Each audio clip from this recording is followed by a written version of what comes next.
IBN 7 हौसला है।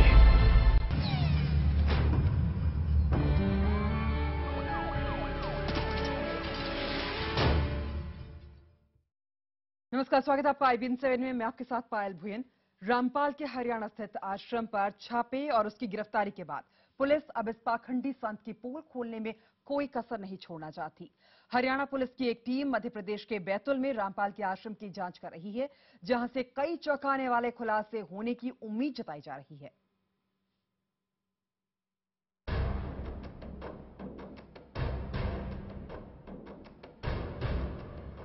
मध्य प्रदेश के बैतूल में रामपाल का यही वो आश्रम है जिसके बारे में कई सनसनीखेज जानकारियां सामने आ रही हैं। हरियाणा पुलिस के जवान 70 एकड़ में फैले आश्रम के चप्पे चप्पे का जायजा ले रहे हैं। बताया जा रहा है कि यह आश्रम दरअसल रामपाल के कमांडो का ट्रेनिंग सेंटर था। हर वक्त हथियारबंद गुंडे इसके चारों तरफ घूमते हुए देखे जाते थे।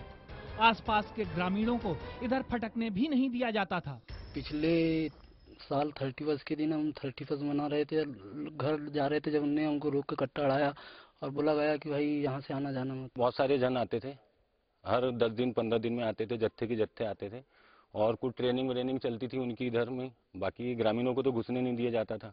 गेट पे पहरेदार रहते थे, इधर पीछे भी पहरेदार रहते, चारों तरफ कोई को घुसने नहीं दिया जाता है। किस तरह की ट्रेनिंग?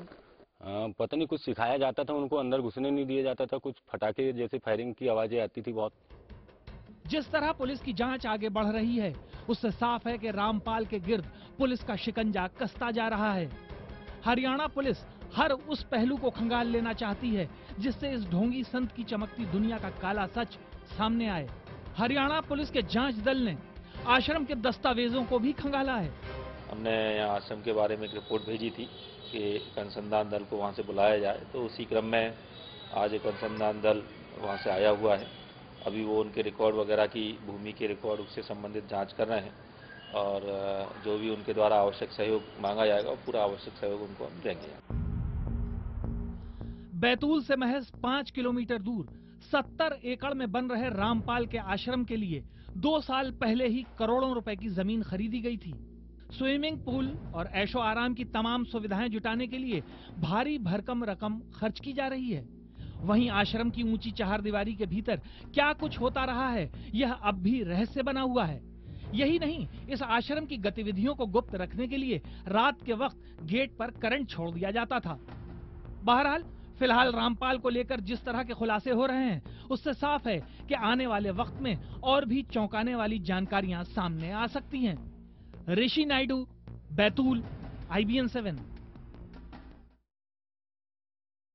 एक संत ने सत्संग से इतना बड़ा साम्राज्य खड़ा कर दिया कि सुनकर बड़े बड़े धन्ना सेठ दांतों तले उंगली दबा लें। दरअसल रामपाल नाम का ये साधु शातिर कारोबारियों की तरह अपना साम्राज्य फैला रहा था। धर्म के नाम पर ऐसा धंधा जहां लोग आते तो थे अपनी परेशानी दूर करने के लिए, लेकिन लुट कर चले जाते थे। यहाँ भक्ति करने के लिए आए हैं। मनुष्य जन्म इसीलिए मिला है क्योंकि हम लोगों को भक्ति करके पार होना है। इस उम्र में ऐसी भक्ति तो चमत्कार ही हो सकता है। दरअसल हकीकत वो नहीं जो आप सुन रहे हैं। पर्दे के पीछे की कहानी ये है कि जुबान तो इन बच्चों की है, लेकिन ये स्क्रिप्ट किसी और ने लिखी है। ये शब्द निकले हैं इनके मुंह से, लेकिन लिखे गए हैं उस कलम से जिसकी जिम्मेदारी है बाबा की मार्केटिंग करना।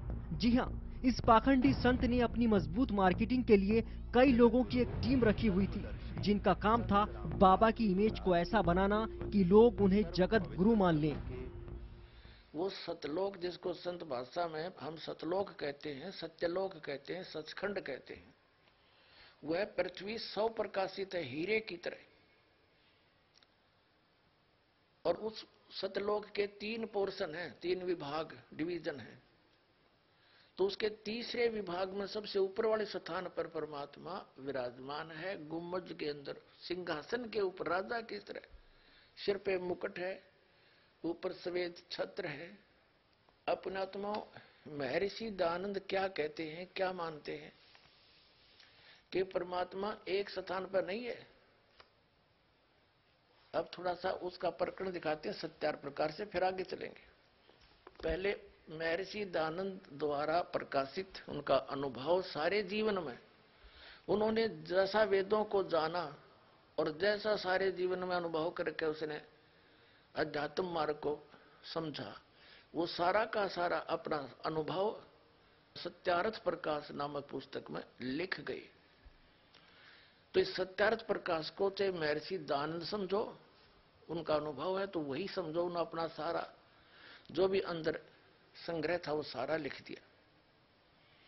अब देखो महर्षि दयानंद जी क्या बताते हैं परमात्मा के विषय में। ये है सत्यार्थ। रामपाल भी लोगों की कमजोरी जानता था। अपने भक्तों के दिलों में जगह बनाने के लिए वो शुद्ध हरियाणवी अंदाज में प्रवचन दिया करता। आदमी कट के मर जा, अगले हुए महात्मा के इसने तो कमाल कर रखा होगा, भगवान से सीधा कनेक्शन कर रखा होगा। अब देखना फिर इसके अनुभव से पता चलेगा। ये है अथ सत्यार्थ प्रकाश है। अब देखो इसमें क्या लिखा है कि वेद आदि विविध, यानी वेद आदि भिन्न भिन्न सद शास्त्र प्रमाणी, सद ग्रंथों से प्रमाण लेकर इसकी रचना की है। किसने? श्रीमत परमहंस परिव्राजकाचार्य। इस पाखंडी संत की भाषा पर अगर गौर करें तो बहुत से शब्दों को ठीक से बोल भी नहीं पाता है, लेकिन भक्तों का ध्यान इस तरफ कहाँ जाता है। अब इसके 153 पृष्ठ पर दिखाते हैं। इस समय धरती पर नकली भगवानों की बाढ़ सी आई हुई है। धर्म के नाम पर पाखंड पूरी तरह फैल चुका है।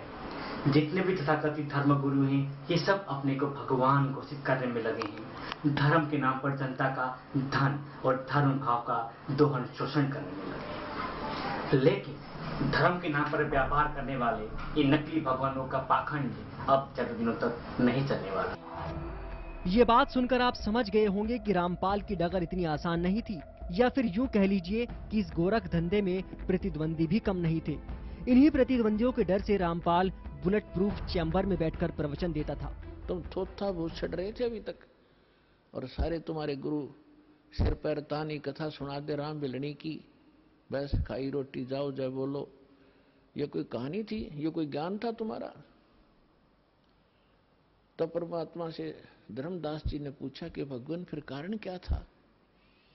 कारण ये था कि ताम्र ध्वज की आयु शेष थी, और इतनी शक्ति ये रखते हैं, ये तो ऋषि महर्षि रखते हैं। ऐसी तो गोरखनाथ जी ने अपने गुरु मच्छंद्रनाथ का फूका हुआ शरीर अस्थियां उठा के और उसको जीवित करके मच्छंद्रनाथ बना दिया। श्री कृष्ण जी ने केकला तोड़ दिया, क्योंकि जब तक शेष आयु है ये आयु नहीं बढ़ा सकते तुम्हारे भगवान। ताम्र ध्वज की आयु शेष थी, इसने जीवित कर दिया। और अभिमन्यु की यही आयु नहीं, थी, सफर करने के लिए भी उसने बुलेट प्रूफ कार रखी हुई थी।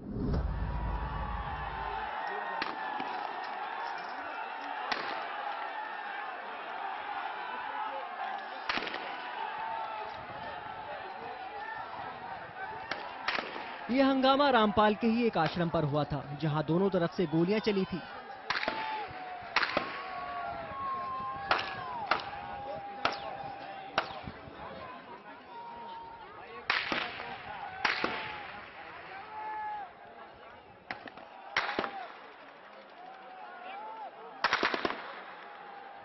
जाहिर है साधु संत हथियार बंद गुंडे नहीं पाला करते। यही नहीं, रामपाल ने आश्रम के अंदर अपनी ऐसी तिलस्मी दुनिया बना रखी थी जिसकी भनक आश्रम में आने जाने वाले भक्तों को कभी नहीं लग पाई। आइए आपको दिखाते हैं इस आश्रम के अंदर की एक दुनिया। खाने बनाने के लिए दुनिया की बेहतरीन मशीनें आश्रम में मौजूद हैं। हजारों लोगों के लिए हर रोज खाने और नाश्ते का इंतजाम होता है। बहरहाल फिलहाल ये ढोंगी साधु जेल की सलाखों के पीछे है, लेकिन ये मत सोचिएगा कि ये जेल चला गया तो इसका गोरख धंधा बंद हो जाएगा, क्योंकि इससे पहले भी ये शातिर जेल जा चुका है। लेकिन जेल से लौटने के बाद इसके पालतू लोगों ने ऐसा पाखंड फैलाया कि इसके अंध भक्तों की श्रद्धा फिर से बढ़ गई। गुरु जी संत रामपाल जी मेरे सपने में आए और मैं बाहर खड़ी हूँ, वो अंदर थे जेल के अंदर। सलाखे दरवाजा था एक, उसका लोहे का दरवाजा सलाखे सी थी। तो फिर गुरुजी वहाँ पड़े हुए थे, अंदर मैं बाहर थी। तो मैंने रामपाल जी को बंदी छोड़ कहा, उन्होंने कहा बंदी छोड़, उठ के आए मेरे पास। इस महिला की ये बातें सुनकर आप भी समझ गए होंगे कि यह पाखंडी संत अगर कभी जेल से लौटा तो किस तरह अपने भक्तों को बहकाएगा। किस तरह ऐसे ही कुछ लोग फिर अलग अलग तरह से सपनों की बात कहकर लोगों को बरगलाएंगे। नहीं रहता।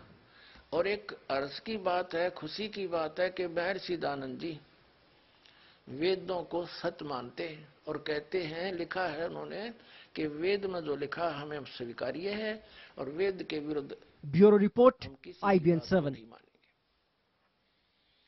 चलिए दिल्ली से एक और चौंकाने वाली खबर आपको बताते हैं। दिल्ली में बदमाश बेखौफ हैं, लोगों में दहशत है और पुलिस लकीर पीटने में लगी हुई है।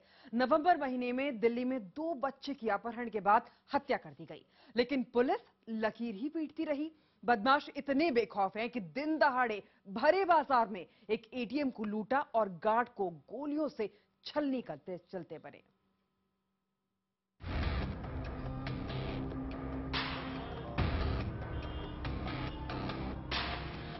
इन तस्वीरों को जरा गौर से देख लीजिए। ये तस्वीरें दिल्ली के कमला नगर मार्केट की हैं। इन लुटेरों को देखकर सोचा भी नहीं जा सकता है कि इनके दिल में डर नाम की कोई चीज है। एक हाथ में भरी हुई पिस्तौल है और दूसरे हाथ में नोटों से भरा थैला। ये फुटेज हमें एक चश्मदीद ने दी है। एक चश्मदीद जो इस ATM को लूटते हुए देख रहा था। दहशत के माहौल में भी उसने इतनी हिम्मत जुटा ली कि मोबाइल कैमरे में पूरी घटना को शूट कर लिया।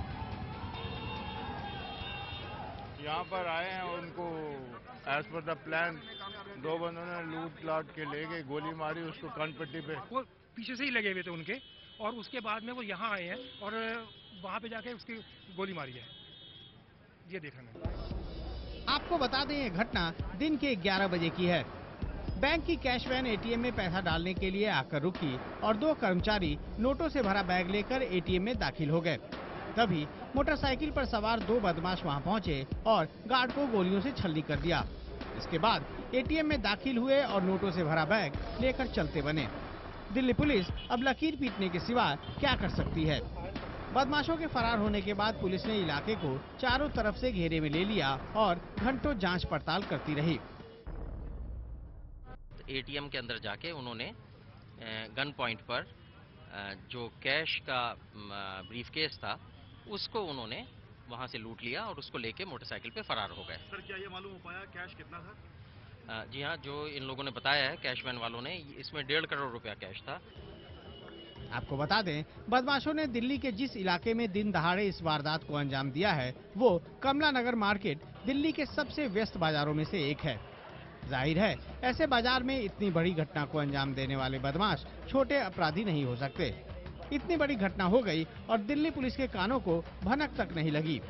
बात साफ है कि दिल्ली पुलिस पूरी तरह नींद में है। बहरहाल पुलिस ये दावा कर रही है कि उसने तमाम जरूरी सबूत जुटा लिए हैं तफ्तीश के लिए, लेकिन जिस तरीके से दिल्ली में ATM कैश वैन को हाल ही के दिनों में निशाना बनाया गया है, वो इस बात की जरूरत पर बल देता है कि ऐसी जगहों पर संबंधित एजेंसियों और पुलिस को सुरक्षा के लिहाज से विचार करने की नए सिरे से जरूरत है। कैमरा पर्सन राजेंद्र के साथ अमित पांडे, दिल्ली, IBN 7। चलिए, दिल्ली में पुलिस बदमाशों के आगे बेबस है। इसका एक और जबरदस्त उदाहरण तब मिला जब ATM लूट के इस घटना के कुछ ही घंटे बाद उसी इलाके में बदमाशों ने एक महिला को लूट लिया। इस महिला का आरोप है कि कुछ बदमाशों ने उसे सम्मोहित किया और उसके लाखों रुपए के जेवरात लेकर फरार हो गए। कमला नगर से आ रही थी, शक्ति नगर के रेड लाइट से मेरे को उन्होंने बातों पे लगाया। 2 लड़के थे, एक जीन्स ब्लैक में जीन्स ब्लू जीन्स और वो पहना हुआ था। कह रहा मैं नंद विहार से, मेरे मालिक ने बड़ा मारा, मुझे 20 रुपए दे दो। मैं उसे 20 रुपए देते, पता नहीं उसने मुझे क्या किया, मुझे यहाँ तक ले आया, शक्ति तक लाइट रेड लाइट तक मेरे कड़े, तो उन्होंने पता नहीं क्या किया, मेरे को उतार के ले गया। जब मुझे होश आई तो मेरे पास कड़े नहीं थे। दुनिया के खूंखार आतंकी संगठन इस्लामिक स्टेट से जुड़े रहे अरीब मजीद से पूछताछ के लिए NIA को 8 दिसंबर तक उसकी हिरासत मिल गई है। अब तक की पूछताछ में अरीब ने एक चौंकाने वाला खुलासा भी किया है। अरीब की माने तो वो खुद तो हर हाल में इराक जाना चाहता था, ISIS से जुड़ना चाहता था। साथ ही उसने जिहाद के नाम पर ISIS से जुड़ने के लिए 40 और लोगों को भी प्रभावित करने की कोशिश की।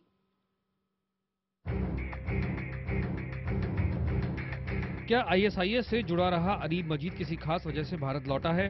क्या उसे किसी खास मिशन के तहत आईएसआईएस के लोगों ने भारत लौटने दिया? शनिवार को कड़ी सुरक्षा के बीच कोर्ट में पेश किए अरीब मजीद को लेकर ये सवाल इसलिए अहम है क्योंकि कल्याण के रहने वाले अरीब ने इराक और सीरिया में सक्रिय खूंखार आतंकी संगठन आईएसआईएस के साथ 3 महीने बिताए हैं। अरीब से पूछताछ करने वालों से जुड़े सूत्रों के मुताबिक अरीब किसी खास मकसद से ही भारत लौटा है। तुर्की से मुंबई पहुंचे अरीब ने आईएसआईएस से जुड़ने को लेकर कोई अफसोस नहीं जताया है। यही नहीं, उसकी सोच भी कट्टर हो चुकी है। उसने माना कि वो अल्लाह के लिए काम करने इराक गया था। इराक में उसे 15 दिनों की ट्रेनिंग दी गई थी। ये ट्रेनिंग उसे इराक और सीरिया में लड़ाई पर जाने से पहले मिली थी। अरीब शुक्रवार को ही मुंबई एयरपोर्ट पहुंचा था, जहां उसे गिरफ्तार कर लिया गया और शनिवार को अदालत में पेश किया गया। अदालत ने उसे और पूछताछ के लिए 8 दिसंबर तक एनआईए की कस्टडी में रखने का आदेश दिया। सरकारी वकील ने कोर्ट में ये साफ कहा कि आरिफ एक पूरी तरह तैयार ट्रेंड आतंकवादी है। उसे बकायदा 15 दिन तक AK-47 समेत सोफिस्टिकेटेड वेपन चलाने की ट्रेनिंग ली है। जांच एजेंसी ये भी जानना चाहती है कि आरिफ किस तरह और किसके संपर्क में होने के बाद आतंकी संगठन ISIS से जुड़ा। एनआईए और ATS समेत दूसरी एजेंसियां अरीब से शुक्रवार से ही पूछताछ कर रही हैं। जांच एजेंसियां उससे लौटने के मकसद समेत अन्य जानकारियां निकालने की कोशिश में जुटी हैं। पूछताछ के दौरान अरीब ने खुलासा किया कि भारत से 4 नहीं बल्कि 40 लोग ISIS से जुड़ने के लिए इराक जाने वाले थे। सूत्रों के मुताबिक अरीब ने कल्याण और आसपास के इलाकों से करीब 40 लोगों को जिहाद के नाम पर ISIS से जुड़ने के लिए भड़काया था। जाहिर है, मई में 3 लड़कों के साथ कल्याण से इराक गया अरीब अपने दिमाग में खतरनाक इरादे पाला था। वो अपने साथ कई लोगों को आतंक के रास्ते पर ले जाने की तैयारी कर रहा था। केंद्रीय गृह मंत्री राजनाथ सिंह ने भी माना है कि ISIS एक बड़ा सुरक्षा खतरा है क्योंकि कुछ युवा उसके प्रति आकर्षित हो रहे हैं। गृह मंत्री ने ये बात गुवाहाटी में DGP और IG की 49वीं ऑल इंडिया कॉन्फ्रेंस के दौरान कही।